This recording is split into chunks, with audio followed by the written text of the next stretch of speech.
Assalamualaikum warahmatullahi wabarakatuh. Kali ini saya akan men-share materi selanjutnya. Mungkin akan saya coba untuk bagi menjadi beberapa bagian video agar waktunya tidak terlalu panjang, sehingga kalian bisa menyimaknya menjadi lebih teliti lagi. Yang kali ini yang akan saya share adalah alokasi aset, atau biasa disebut dengan manajemen alokasi aset.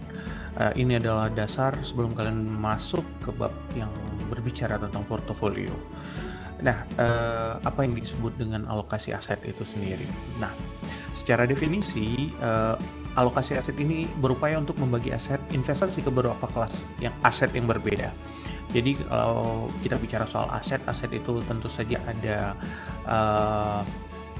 katakanlah dalam bentuk aset tetap maupun aset lancar, dan juga ketika kita bicara soal aset investasi, ada investasi yang dilakukan di pasar modal, pasar uang, dan di pasar real.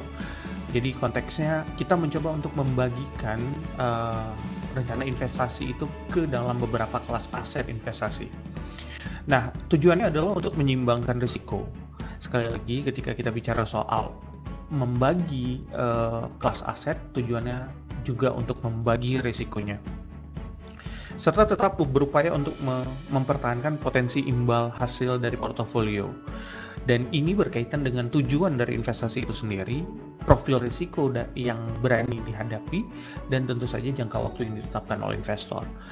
Nah, secara garis besarnya, daur hidup dari investor itu dari investor individual ya, investor individual seperti kita, karena nanti ada juga investor institusional, seperti misalnya perusahaan, Gojek misalnya yang melakukan merger dengan Tokopedia, yang berencana melakukan merger dengan Tokopedia, dan itu disebut dua-dua institusional, perusahaan yang melakukan investasi ke perusahaan yang lain. Nah, kalau personal itu individual investor. Nah, bagaimana daur hidupnya? Bagian yang pertama tentu saja ketika dia belum berinvestasi, maka dua hal yang harus dipikirkan adalah cadangan kas dalam bentuk tabungan tentu saja, dan asuransi. Nah, mungkin asuransi ini menjadi tolak tarik ya bagi kepentingan bagi pemahaman investasi secara syariah. Mungkin asuransi ini tidak menjadi bagian yang penting dalam konteks sebelum melakukan investasi. Namun tetap saja cadangan kas atau dalam bentuk tabungan itu menjadi hal yang penting. Ini ketika pra investasi. Lalu masuk dalam siklus hidup kekayaan bersih atau net worth dan strategi investasi yang dilakukan. Ini terkait dengan tujuannya, terkait dengan profil risiko dan jangka waktunya tadi. Dan siklus hidupnya akan berubah menjadi siklus hidup tujuan dari investasi itu, bahwa ada jangka waktu terdekat atau near term dengan tujuan yang memiliki prioritas tinggi, seperti misalnya berusaha untuk mendapatkan rumah pertama, mobil pertama, walaupun mobil tidak bisa dikategorikan sebagai investasi ya, tapi jika dipikirkan secara matang, mungkin bagi orang yang mengeluarkan pengeluaran transportasi dalam jumlah besar, maka ini bisa dikategorikan sebagai investasi ketika dia memiliki kendaraan pertama, karena dia bisa menghemat biaya dari situ, biaya transportasinya. Nah, itu yang disebut dengan jangka yang terdekat atau jarak waktu yang terdekat, investasi dengan jarak waktu yang terdekat. Lalu ada long term long term investment itu adalah jangka panjang dengan tujuan yang juga prioritas tinggi, seperti misalnya mempersiapkan rencana pensiun atau mempersiapkan rencana jangka panjang untuk menikahkan anak atau menyekolahkan anak. Jadi hal ini adalah jangka panjang dan masuk dalam prioritas utama.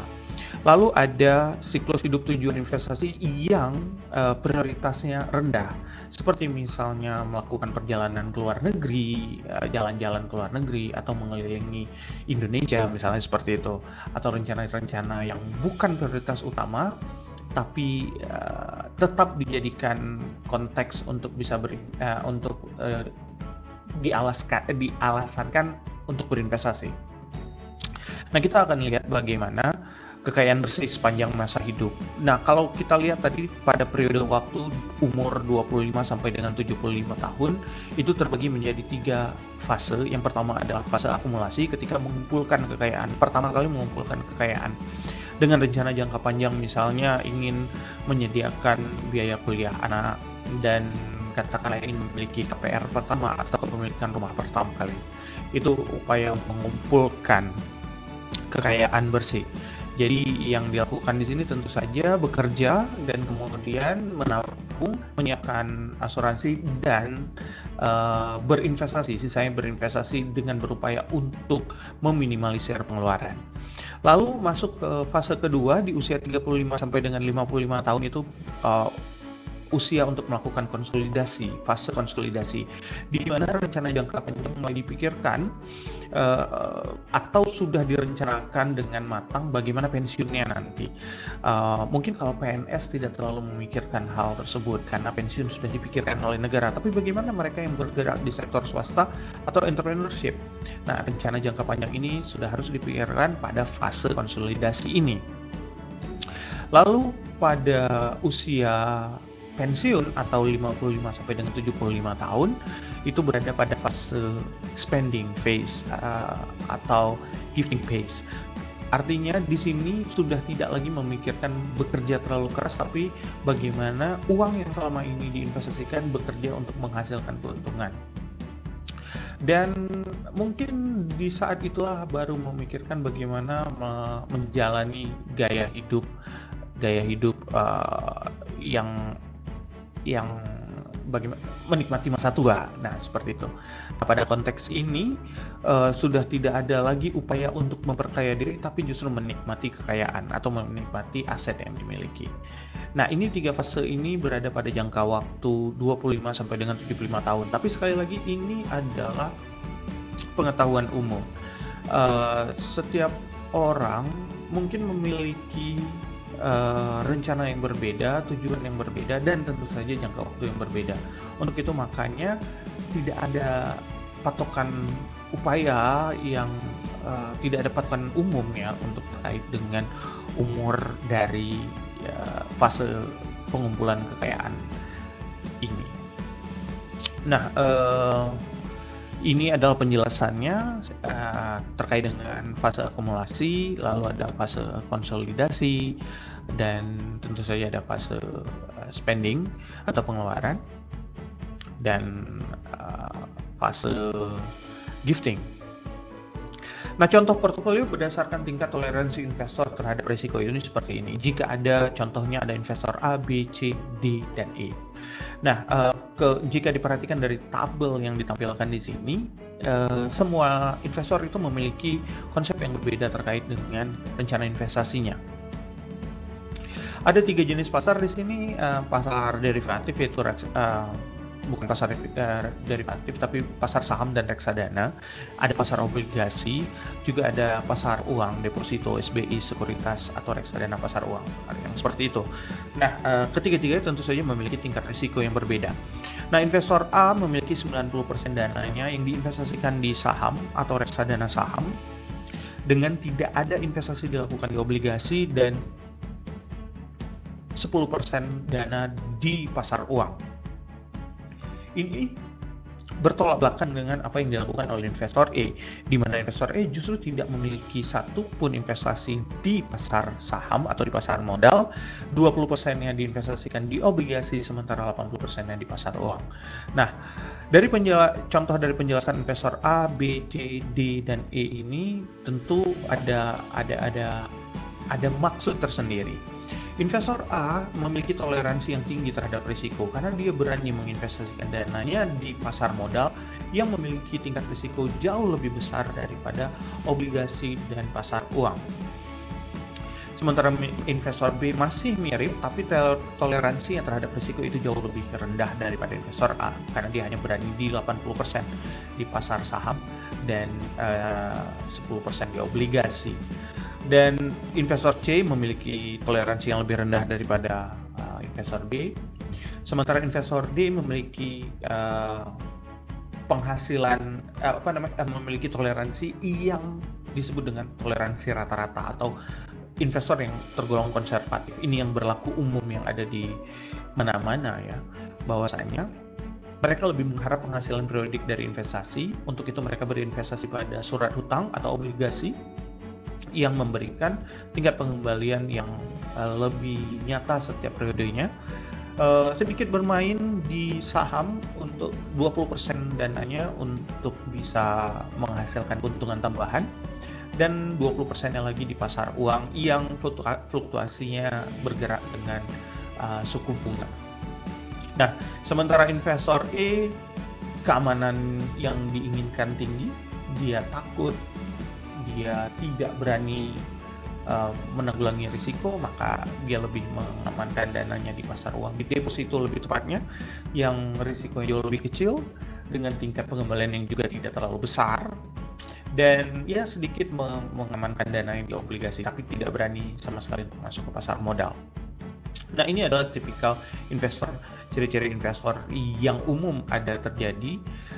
Mungkin kalau sekarang ada lagi investor yang berani bermain dengan risiko yang sangat tinggi atau spekulasi, itu masuk ke dalam investor A, mungkin bermain kripto misalnya, Bitcoin atau Doge atau ya koin-koin lainnya, koin-koin kripto yang kita tahu tidak memiliki underlying aset, dan namun saat ini lagi booming. Nah, mungkin investor yang jenisnya seperti itu ada di investor A.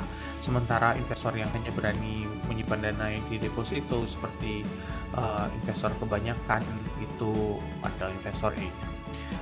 Sekali lagi ini hanya yang berlaku umum, artinya bisa jadi kombinasi dari tipikal-tipikal ini yang terjadi di dunia nyatanya. Nah, bagaimana sih proses alokasi aset itu? Yang pertama adalah menetapkan kelompok aset yang akan dimasukkan ke dalam portofolio. Jadi disusun bentuk-bentuk asetnya untuk kemudian dimasukkan dalam portofolio, lalu mendefinisikan ekspektasi pasar modal, bagaimana pasar modal itu terjadi, apa yang diharapkan dari pasar modal, berapa persen yang diinginkan. Lalu yang ketiga, mencari frontier portofolio yang efisien atau berupaya untuk menyusun portofolio secara efisien. Dan yang terakhir adalah menentukan bauran yang paling optimal untuk portofolio yang dipegang tersebut. Nah, untuk mengalokasikan aset ini dapat dilakukan dengan dua strategi, yaitu strategi pasif, yaitu berusaha untuk tidak terlalu bergerak dominan di pasar, namun melihat potensi yang ada, berusaha untuk melihat kondisi ketika kondisi benar-benar aman untuk berinvestasi, baru kemudian melakukan investasi, atau dengan strategi aktif dengan memperhitungkan berbagai analisis. Pada strategi pasif mungkin kita akan lebih berperan dengan analisis fundamental, sementara pada strategi aktif kita akan melihat analisis teknikal atau bagaimana pergerakan yang terjadi di pasar. Nah, terkait dengan perbandingan antara return dan risiko dari beberapa aset, kita lihat bahwa pada sumbu X ini ada bicara soal risiko, sementara di sumbu Y itu bicara soal return atau tingkat pengembaliannya. Nah, semakin kita memilih tingkat investasi yang berbeda, maka risikonya juga semakin meningkat. Contohnya adalah ketika kita berinvestasi di pasar uang dengan mendepositokan dana, berarti kita menggunakan cash. Nah, itu risiko sangat kecil, juga returnnya tidak terlalu besar. Berbeda kalau kita mengambil berinvestasi di pasar modal, itu jauh lebih tinggi lagi risikonya. Dan jika melakukan investasi pada perusahaan startup misalnya, itu akan jauh lebih besar lagi risikonya. Namun sekali lagi ini terkait dengan bagaimana si investor merencanakan investasinya tersebut. Nah, ketika memilih sekuritas seperti apa yang ingin diinvestasikan, maka dalam manajemen alokasi aset itu harus dilakukan seleksi aset. Nah, seperti yang saya sampaikan tadi, bahwasanya untuk strategi pasif itu menggunakan strategi fundamental, tapi lebih fokus pada indeks, artinya memilih untuk menunggu pada saat kondisi fundamental itu baik atau ekonomi membaik. Dan dengan asumsi bahwasanya pasar itu akan berlaku efisien, bahwasanya perdagangan itu akan baik-baik saja, permintaan dan penawaran tidak terlalu banyak berubah. Nah, seperti itu strategi pasif seperti itu. Sementara pada strategi aktif, penekanan dilakukan pada analisis teknikal menggunakan juga analisa fundamental, yaitu melihat bagaimana kinerja dari suatu perusahaan, dan kemudian berusaha untuk melihat bagaimana pasar merespon perusahaan tersebut di pasar modal, dan kemudian melakukan analisis teknikal bagaimana pergerakan yang akan mungkin terjadi di masa yang akan datang, melakukan forecasting atau peramalan, dan kerap mengikuti informasi terkini. Artinya berusaha untuk mengupdate pengetahuan terkait dengan investasinya tersebut. Nah, kedua strategi ini bisa dilakukan dan tidak ada benar salah untuk hal ini. Artinya setiap investor itu bisa memilih untuk mempraktekkan strategi aktif atau mempraktekkan strategi pasif. Tergantung bagaimana rencananya dan tergantung bagaimana dia berani menghadapi resiko dari investasinya.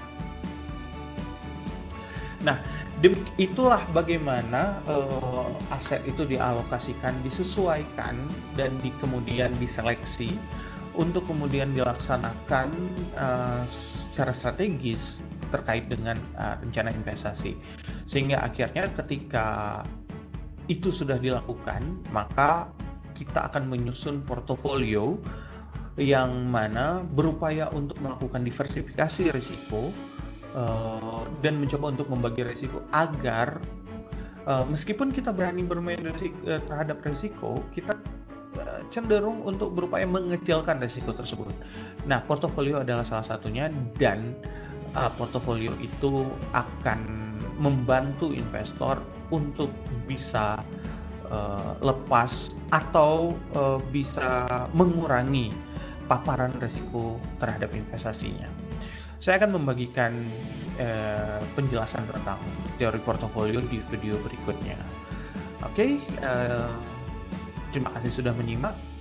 Saya akhiri video kali ini. Assalamualaikum warahmatullahi wabarakatuh.